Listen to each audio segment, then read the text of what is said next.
মদিনাতে বিশ্বনবীকে হত্যা করার নিয়তে এসেছিলেন, গোপনে গোপনে বিশ্বনবীকে হত্যা করে আবার ইয়ামামাতে তিনি ফিরে যাবেন। হত্যার নিয়তে আসলেন কিন্তু হত্যা করতে পারলেন না। সাহাবারা ওনাকে ধরে ফেললেন, ধরে মসজিদে নববীর পিলারের মধ্যে বেঁধে রাখলেন। বিষ্ণু ইসলাম সাহাবাদেরকে বললেন, তার খোঁজ খবর নিও, তোমরা যে রুটি বানাও এর মধ্যে সবচেয়ে ভালো আটার রুটিটা তারে দিও, সবচেয়ে রিফাইন্ড খেজুর যেটা পিওর খেজুর এটা তারে দিও। আর বিশ্বনবী নিজের উট থেকে দুধ দহন করে ওনার বাড়ির এক কর্মচারীকে বলেছেন দুধ দহন করে সুমামার জন্য নিয়ে যায়। সাহাবারা বলেন, ইয়া রাসূলুল্লাহ, আপনাকে হত্যা করতে এসেছে, তার তো কঠিন ক্যাপিটাল পানিশমেন্ট হওয়া দরকার, কঠিন শাস্তি হওয়া দরকার। বিশ্বনবী বললেন, না, আমি যেটা জানি তোমরা সেটা জানো না।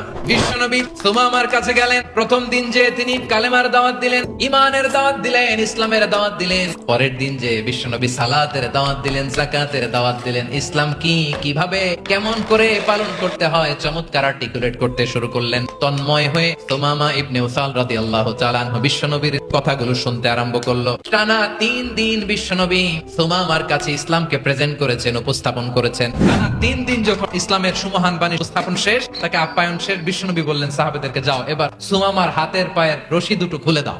সাহাবারা বিশ্বনবীর কথা মতো তার হাতে পায়ের রশিগুলো খুলে দিল। সুমামা মুহূর্তের মধ্যে মসজিদে নববী থেকে বের হয়ে ইয়ামামায় ফিরে না যে মসজিদে নববীর পাশে একটা খেজুর বাগান ছিল সেখানে চলে গেলেন। সেখানে একটা ছোট্ট কুয়া ছিল, কুয়ার পানি দিয়ে তিনি গোসল করলেন। সুবহানাল্লাহ পড়েন।